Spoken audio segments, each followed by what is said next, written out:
My own father tried to evict me from the brownstone I renovated with 6 years of my bare hands and life savings. Yes, my actual father. Yes, the building I personally restored from a condemned shell into a $2.3 million property in Brooklyn.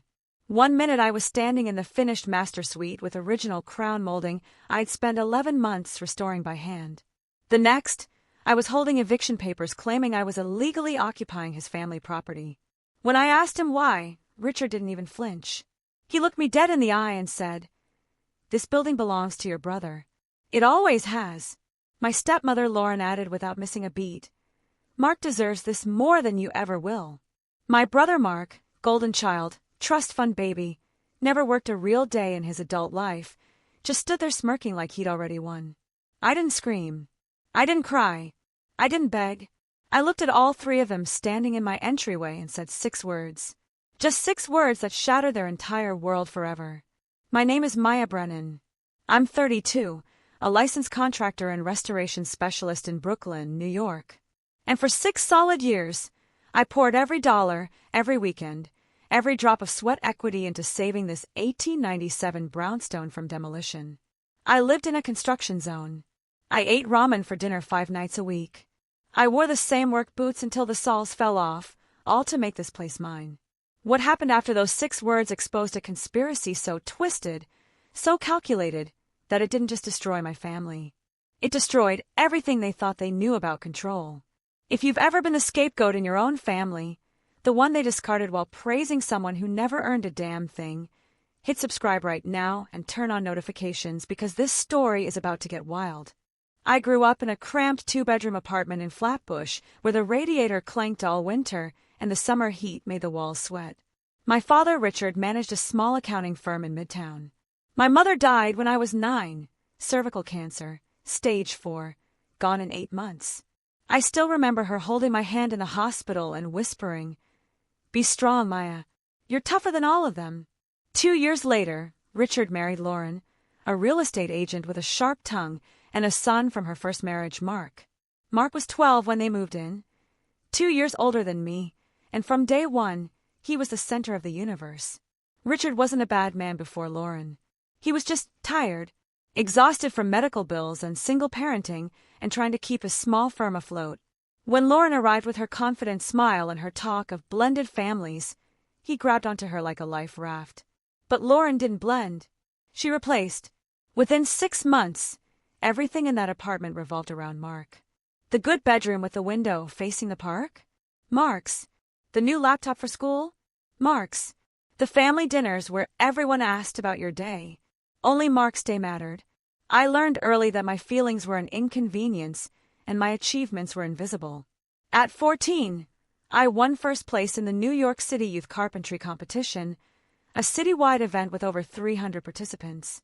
I built a fully functional roll-top desk from reclaimed oak, hand-cut dovetail joints, the whole thing. The judges called it museum-quality work from someone half the age we'd expect. I ran home with the trophy, bursting through the door, practically vibrating with pride. Mark was on the couch playing Xbox. He glanced at the trophy, snorted, and said, "Cool participation award, Maya." Lauren walked in from the kitchen, wiping her hands on a dish towel. She looked at the trophy, then at me and said, "That's nice, sweetie. Now go set the table. Mark's friends are coming for dinner." I stood there holding my first-place trophy while she walked away. Richard came home an hour later. I showed him the trophy, the certificate, the photo of me shaking hands with the mayor's deputy. He smiled tiredly and said, "That's great, kiddo. Really great." Then he turned to Mark and asked him how his algebra test went.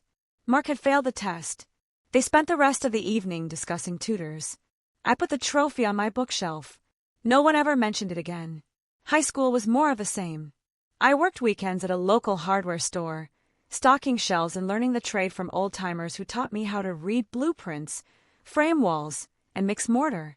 I saved every paycheck in a shoebox under my bed. Mark got a brand-new Jeep Wrangler for his 17th birthday. Bright red, lifted suspension, custom rims. Richard and Lauren threw him a surprise party at a rented loft in Williamsburg. 75 people showed up. There was a DJ, catered food, and a cake shaped like the Jeep. My 17th birthday was on a Tuesday. Lauren left a card on the kitchen counter with $20 inside and a note that said, "Treat yourself to something nice." I was at work that night until 9 p.m. When I got home, they were all asleep. I graduated high school with a 3.8 GPA and a full scholarship to CUNY's architecture and engineering program. Not a free ride, just enough to cover tuition. I still had to pay for books, housing, and food, so I kept working. I took on 3 jobs: mornings at a coffee shop in Soho, afternoons doing demo work for a restoration company in Park Slope, and weekends freelancing small carpentry gigs through Craigslist. I lived in a 6th-floor walk-up in Washington Heights with 2 roommates who cycled in and out every semester. My bedroom was the size of a closet. Literally. It used to be a closet, but rent was $450 a month, and it had a window, so I made it work. Mark, meanwhile, enrolled at NYU on Richard and Lauren's dime. Full tuition, luxury dorm in Union Square, meal plan, spending money. He majored in communications, which as far as I could tell meant he showed up to class twice a week and spent the rest of his time at bars in the East Village. I graduated in 4 years with honors and dual certifications in historic preservation and structural restoration. The day I walked across the stage, diploma in hand, I scanned the crowd. My seat, row G, seat 12, the one I'd reserved and paid for, was empty. That night, I got a text from Lauren. "Congrats on graduating. Mark got accepted into a graduate program at Columbia. We're taking him to celebrate at per se. So proud." There was a photo attached.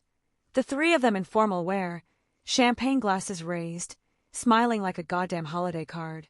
I sat alone in my studio apartment that night, still in my cap and gown, eating cold lo mein straight from the container. I didn't cry. I deleted the text, blocked out the noise, and made a promise to myself. I will build something they can never take from me.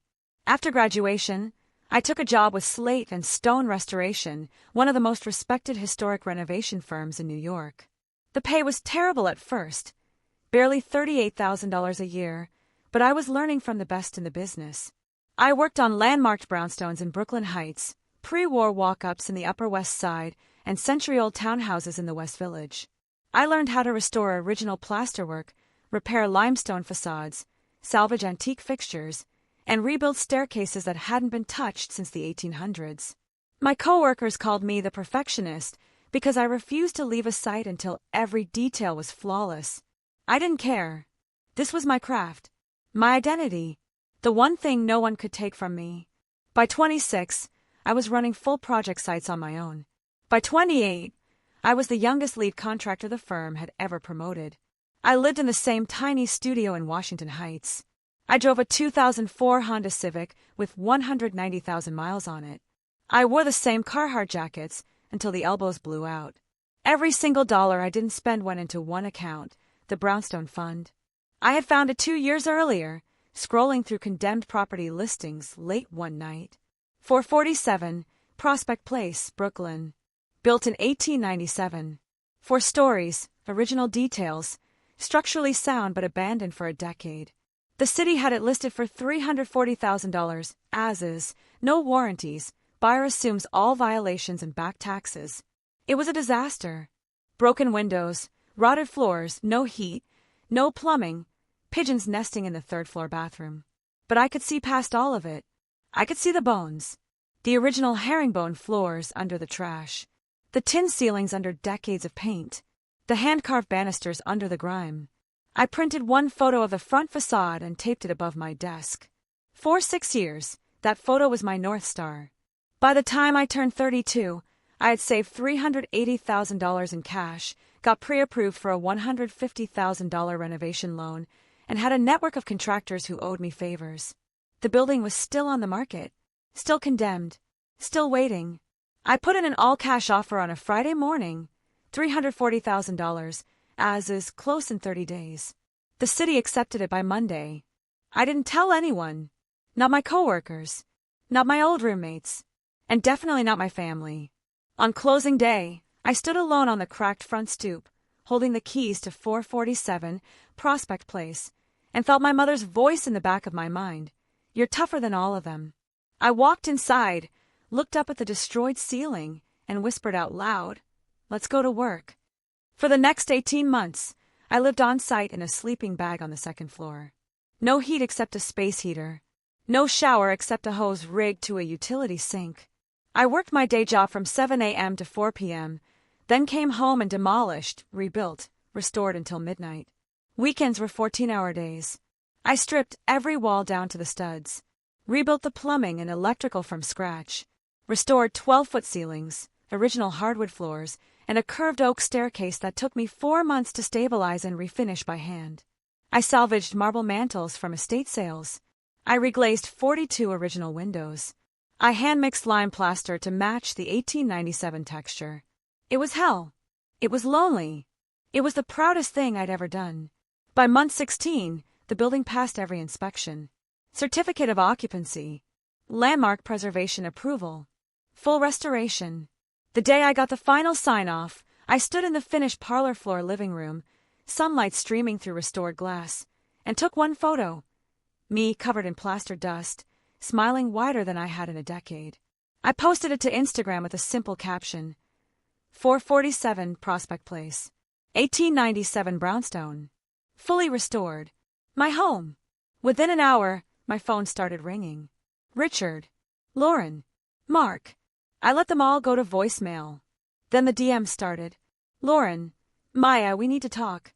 Call me immediately. Mark. Yo, what the hell is this?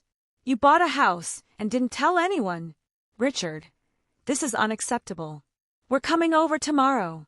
I didn't respond to any of them. The next day, Saturday at 9:47 a.m., there was pounding on my front door. I opened it to find all three of them standing on my stoop. Richard in a wool coat, Lauren in oversized sunglasses, and Mark in a Supreme hoodie looking annoyed. Richard didn't say hello. He just walked past me into my entryway like he owned it. We need to talk about this house, he said, voice cold. I closed the door slowly. You mean my house? Lauren stepped forward, arms crossed. Maya, your grandfather's estate left property assets to the family. This building was part of that estate. You can't just claim it. I stared at her. What are you talking about? I bought this building at a city auction. With my own money. Mark laughed, sharp, cruel. Yeah, okay. You expect us to believe you had 400 grand lying around? Come on, Maya. Richard pulled out a folder. Inside were old, yellowed property records from the 1960s. This building was owned by my father. When he passed in 1998, it was supposed to be held in trust for the family. That means, Mark, you had no right to purchase it without consulting us. I felt my pulse spike. Your father sold this building in 1991. It's been through 3 owners since then. I have the deed. I have a title search. This has nothing to do with your family. Lauren's voice turned icy. You're being selfish, Maya. This house is worth over $2 million now. That belongs to Mark. He's the rightful heir. Rightful heir. I repeated slowly. To a building I bought with money I earned. Richard's face hardened. You've always been difficult. I'm giving you 2 weeks to transfer the deed into Mark's name, or we're filing a quiet title action. Don't make this harder than it needs to be. Mark grinned. Yeah, sis. Do the right thing for once. That's when something inside me snapped. I walked to the door, opened it, and said 6 words I'll never forget. Get the fuck out. Right now. Richard's face turned red. Excuse me. You heard me. Get out of my house. Lauren's voice rose. You can't talk to your father that way. He stopped being my father the day he let you erase me. Now leave, or I'm calling the police. They didn't move. I pulled out my phone and dialed 911. They left. But Richard turned around on the stoop, pointed at me, and said, You just made the worst mistake of your life. 3 days later, I was served with a lawsuit. Richard Brennan, Lauren Brennan, and Mark Brennan versus Maya Brennan. Quiet title action. Unjust enrichment. Constructive trust. They were suing me for the house I built. I sat on the floor of my bedroom that night, lawsuit papers spread around me like shrapnel, and felt the walls I'd restored by hand start to close in. For the first time in 6 years, I let myself cry. Not because I was scared. Because I was tired. Tired of fighting people who were supposed to love me. Then my phone buzzed. A text from Sienna, my best friend since the CUNY days, now a civil rights attorney in Manhattan. Sienna, just saw your story. Are you okay? I didn't answer. I just sent her a photo of the lawsuit. She called immediately. Maya, do not respond to this on your own. I'm sending you to someone. Her name is Rachel Winters. She's a real estate litigator and she doesn't lose. I'm texting you her number right now. Call her first thing Monday. Monday morning at 8:30 a.m., I walked into the offices of Winters and Klein LLP on the 34th floor of a glass tower in downtown Brooklyn. Rachel Winters was 42, sharp as a blade, wearing a charcoal suit and silver-rimmed glasses. She didn't waste time on pleasantries. Sienna sent me her file. I've already reviewed the complaint. It's garbage. Legally, factually, morally garbage. But it's expensive garbage, and that's the point. They want you to fold. I met her eyes. I'm not folding. Rachel smiled for the first time. Good. Because we're going to bury them. She slid a legal pad across the desk. I need everything. Purchase documents, financing records, proof of funds, title search, work permits, inspection certificates, communication history with your family. I also need the truth. Is there any chance this building was connected to your grandfather's estate? 0, I said. I've already pulled the chain of title. The building was sold in 1991, 7 years before he died. It went through 3 private owners and a city seizure before I bought it at auction. There's no connection. Rachel nodded, typing rapid-fire notes. Then their case is built on lies and desperation. That works in our favor. Here's the plan. We file an immediate motion to dismiss, countersue for malicious prosecution and abusive process, and we depose every single one of them under oath. If they lied in the complaint, we nail them to the wall. She leaned forward. One more thing. I'm going to need a character witness. Someone who's known you and your family long enough to confirm the favoritism, the financial imbalance, the history. Someone they can't discredit. I thought for a long moment, then said, My Aunt Carolyn, my mom's sister. She cut off contact with Richard and Lauren years ago because she couldn't stand watching them treat me like I didn't exist. Rachel smiled. Perfect. Reach out to her. And Maya. She looked me dead in the eye. This isn't just about keeping your house. This is about making sure they never do this to anyone again. I called Aunt Carolyn that night. She answered on the second ring. When I told her what was happening, there was a long silence on the line. Then she said, I've been waiting for this call for 10 years. Tell your lawyer I'll testify to everything. Over the next 6 weeks, Rachel built a case like an architect drafting blueprints. Precise, layered, unshakable. She subpoenaed the full chain of title going back to 1897, proving the building had 0 connection to my grandfather's estate. She got my bank records, tax returns, and W-2s for the last 7 years, showing every dollar I earned and saved. She got the city auction records, the deed transfer, the certificate of occupancy, and letters from the Landmarks Preservation Commission praising the restoration work. She even got testimony from my former boss at Slate & Stone, who confirmed I'd worked 60-hour weeks for 6 years straight and personally led the 447 Prospect Place project. Then came the depositions. Mark went first. Rachel tore him apart in under 20 minutes. Rachel, Mr. Brennan, you claim in your affidavit that you were promised this property by your stepfather. When did that promise occur? Mark, I don't know exactly. A long time ago. Rachel, was it before or after your stepsister purchased it in 2021? Mark, pause, after. Rachel, so you were promised a property that your stepsister already legally owned? Mark, that's not. Look, it was supposed to be mine. Rachel, based on what? A verbal promise, a written document, a deed. Mark, silence. Rachel, Mr. Brennan, have you ever held a full-time job? Mark, yeah, I work in marketing. Rachel, for whom? Mark, my stepmom's real estate agency. Rachel, and who pays your rent? Mark, long pause, my parents help out. Rachel, your parents pay your rent, your car payment, and your credit cards. Correct. Mark, quietly, yes. Rachel, and yet you're suing your stepsister, who has worked 3 jobs since she was 17, for a house she bought and restored herself. Do I have that right? Mark didn't answer. Rachel smiled. No further questions. Lauren went next.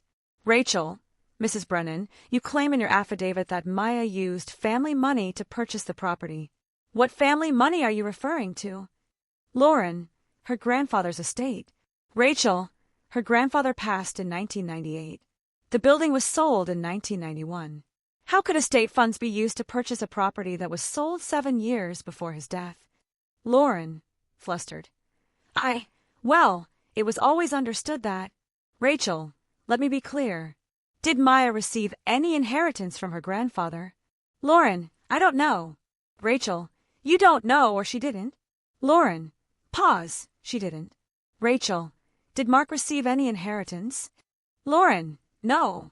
Rachel, so there was no estate, no inheritance, no family money. Correct. Lauren, tight-lipped, correct. Rachel, Mrs. Brennan, when was the last time you attended one of Maya's significant life events? Graduation, birthday, work achievement, anything? Lauren, I don't recall. Rachel, you don't recall, or it never happened? Lauren, no answer. Rachel, let the record show the witness did not respond. Richard was last. He walked in looking calm, composed, like he thought he could lawyer speak his way through. Rachel destroyed that illusion in the first 10 minutes. Rachel, Mr. Brennan, you stated under oath that this property was held in trust for the family. Can you produce that trust document? Richard, it was an informal arrangement. Rachel, informal, meaning no legal documentation. Richard, correct. Rachel, so you filed a lawsuit claiming ownership of a property based on an informal arrangement that doesn't exist? Richard, pause. It was understood within the family. Rachel, was it understood by Maya? Richard, she should have known. Rachel, should have known or was never told. Richard, silence. Rachel, Mr. Brennan, in the last 15 years, how much money have you given to your son Mark? Richard, I don't have an exact number. Rachel, estimate. Richard, long pause. Maybe 200,000. Rachel, and how much have you given to Maya? Richard, she didn't need it. Rachel, that's not what I asked. How much money have you given Maya in the last 15 years? Richard, quietly, none. Rachel, none. Not for college, not for emergencies, not for birthdays. Nothing. Richard, she was independent. She didn't ask. Rachel, she didn't ask, or you didn't offer. Richard's jaw tightened. Rachel, let me ask you something, Mr. Brennan. When Maya won first place in the New York City Youth Carpentry Competition at age 14, did you celebrate? Richard, I don't remember that. Rachel, you don't remember your daughter winning a citywide competition? Richard, it was a long time ago. Rachel, when she graduated college with honors, did you attend? Richard, pause, no. Rachel, why not? Richard, we had a conflict. Rachel, what conflict? Richard, silence. Rachel, let the record show Mr. Brennan has no answer. She leaned forward, voice dropping to something cold and final. Rachel, you didn't attend because you were celebrating Mark's acceptance into a graduate program he never finished. Isn't that right? Richard looked away. Rachel, your daughter built a multi-million-dollar property with her own 2 hands, and instead of being proud, you sued her. Do you understand how that looks? Richard, voice cracking, she should have consulted us. Rachel, why? You're not on the deed. You didn't pay a dime. You've given her nothing her entire adult life. What exactly did she owe you? Richard didn't answer. Rachel closed her folder. No further questions. That night, Rachel called me. Maya, they're going to try to settle. They know they're going to lose. I didn't hesitate. No settlement. I want a trial. I want this on the record. Rachel paused, then said quietly, I was hoping you'd say that. The trial was set for Kings County Supreme Court, Brooklyn, on a gray Tuesday in late April. I wore a simple black blazer, pressed white shirt, and the same work boots I'd worn on every job site for the last 6 years. I wanted the judge to see exactly who I was. Rachel arrived in a navy suit, leather briefcase, and an expression that could cut glass. Across the aisle sat Richard, Lauren, Mark, and their attorney, a silver-haired man named Douglas Pierce who looked like he charged $800 an hour to lose. The Honorable Judge Evelyn Zhao entered at exactly 9 a.m., and the bailiff called the court to order. Pierce stood first and delivered a flowery 20-minute opening about family legacy, moral obligations, and a daughter who turned her back on those who raised her. When he finished, Rachel stood slowly, adjusted her glasses, and spoke in a calm, measured tone that somehow filled the entire room. "Your Honor, this is not a case about family. This is a case about theft. The plaintiffs are attempting to steal a property they have no legal, financial, or moral claim to. They filed this lawsuit not because they believe they'll win, but because they believe Maya Brennan will be too exhausted, too broke, or too broken to fight back." She paused and looked directly at Richard. They underestimated her. For 3 hours, Rachel methodically dismantled their case. She presented the full chain of title, proving the building had been sold in 1991, 7 years before my grandfather's death, and passed through multiple owners before the city seized it in 2019. She showed my tax returns, bank statements, and payroll records proving I'd saved every cent of the $380,000 purchase price on my own. She played video documentation of the restoration work, me ripping out rotted floors, me rewiring electrical panels, me hand-sanding banisters at 2 a.m. She even brought in my old boss, who testified that I'd personally led the 447 Prospect Place project and worked more hours than anyone he'd ever supervised. Then came Aunt Carolyn. She walked to the stand in a simple gray dress, hands folded, eyes clear. "Rachel, Miss Carolyn Brennan, how long have you known the defendant?" "Aunt Carolyn, since the day she was born. I'm her mother's sister." "Rachel, can you describe Maya's relationship with her father and stepmother?" "Aunt Carolyn, pause. Maya has been invisible in that family since her mother died. Richard remarried, and Lauren brought her son Mark into the home. From that point on, everything revolved around Mark. Maya was expected to be quiet, stay out of the way, and never ask for anything." "Rachel, can you give an example?" "Aunt Carolyn, when Maya was 17, she won a citywide carpentry competition. First place out of 300 kids. I was there. I watched her accept the trophy from the deputy mayor. When she got home, no one acknowledged it. Mark got a new Jeep 2 weeks later for no reason at all." She paused, eyes wet. "I stopped going to family gatherings after that. I couldn't watch them erase her anymore." Pierce tried to cross-examine, but Aunt Carolyn didn't budge. She answered every question with calm, unshakable truth. When she stepped down, she looked directly at me and mouthed, "I'm proud of you." Finally, Rachel called me to the stand. I took the oath, sat down, and faced the courtroom. "Rachel, Miss Brennan, did you use any money from your father, stepmother, or brother to purchase 447 Prospect Place?" "Me? No."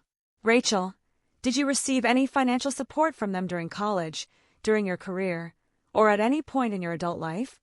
"Me? No." "Rachel, did they attend your college graduation?" "Me. Pause. No." "Rachel, did they ever visit the property during the 18 months you spent restoring it?" "Me. No." "Rachel, did they congratulate you when you finished?" "Me. No." "They sued me." Pierce stood for cross-examination, trying to paint me as secretive, ungrateful, selfish. "Pierce, Miss Brennan, why didn't you inform your family about the purchase?" "Me. Because it was none of their business." "Pierce, you don't think your father deserved to know?" "Me. Deserved? He didn't deserve anything. He stopped being my father the day he let his wife erase me from the family." Pierce blinked, caught off guard. "That's a serious accusation." "Me. It's the truth. I worked 3 jobs to put myself through college while he paid full tuition for Mark. I lived in a closet-sized bedroom, while Mark lived in luxury dorms. I wore the same boots for 6 years while Mark got a new car. I restored a condemned building with my bare hands while Mark did nothing. And when I finally succeeded, they tried to take it from me. I looked directly at Richard, Lauren, and Mark. I don't owe them a house. I don't owe them an explanation. I don't owe them anything." The courtroom was dead silent. Pierce had no follow-up. Closing arguments were brief. Rachel stood and said simply, "Your Honor, the plaintiffs filed this suit in bad faith. They have no claim, no standing, and no shame. We ask that you dismiss with prejudice and award sanctions." Pierce tried to salvage something, but his voice lacked conviction. Judge Zhao removed her glasses, folded her hands, and spoke. "I've presided over property disputes for 17 years. I have never seen a case with less legal merit and more moral bankruptcy than this one. She looked directly at Richard, Lauren, and Mark. You filed this lawsuit not because you had a claim, but because you believed your daughter, your sister, would be too afraid to fight back. You were wrong. She turned to me. Ms. Brennan, you are the sole legal owner of 447 Prospect Place. That title is confirmed, absolute, and permanent. Then she turned back to the plaintiffs, voice hardening. As for you three, this court finds your lawsuit to be frivolous, vexatious, and filed in bad faith. I am awarding Ms. Brennan $45,000 in statutory sanctions, $60,000 in compensatory damages for emotional distress, and full reimbursement of attorney's fees to be calculated and submitted within 30 days. Her gavel came down like thunder. Case dismissed. With prejudice. I walked out of the courthouse into weak April sunlight, Rachel beside me, Aunt Carolyn a step behind. Sienna was waiting on the courthouse steps with flowers and tears streaming down her face. You did it, she whispered. I nodded, too overwhelmed to speak. Behind me, Richard, Lauren, and Mark exited through a side door. I watched them from across the plaza, three people who used to define my worth now shrinking under the weight of a verdict they never saw coming. Richard looked old, defeated. Lauren looked furious, jaw tight, heels clicking on the pavement. Mark looked lost. None of them looked at me. I didn't need them to. 8 weeks later, the judgment was paid in full, $105,000 plus Rachel's fees. The money hit my account on a Tuesday morning. I stared at the number on my phone screen for a long time, then forwarded half of it to Aunt Carolyn with a note, for being there when no one else was. She called me crying. 6 months after the trial, I hosted a housewarming party at 447 Prospect Place. The brownstone glowed in the late summer light, every window open, music spilling into the street. Sienna brought her wife and a bottle of champagne. Rachel brought her teenage daughter. Aunt Carolyn brought homemade lasagna and stayed until midnight. My crew from Slate and Stone showed up with beer and stories. We filled every room with laughter, food, and people who actually gave a damn. At one point, I stood on the second-floor balcony, overlooking the backyard garden. I just finished planting and felt my phone buzz. A text from an unknown number. Unknown. Maya, it's Mark. I'm sorry for everything. Can we talk? I stared at it for 10 seconds. Then I blocked the number, slipped my phone into my pocket, and went back downstairs to my real family. It's been a year since the trial. 447 Prospect Place is worth $2.4 million now, according to the latest appraisal. But I'm not selling. This isn't an investment. It's proof. Proof that the girl they overlooked, underfunded, and underestimated built something they could never touch. Proof that you don't need their approval to succeed. Hit the subscribe button if you find the story relatable.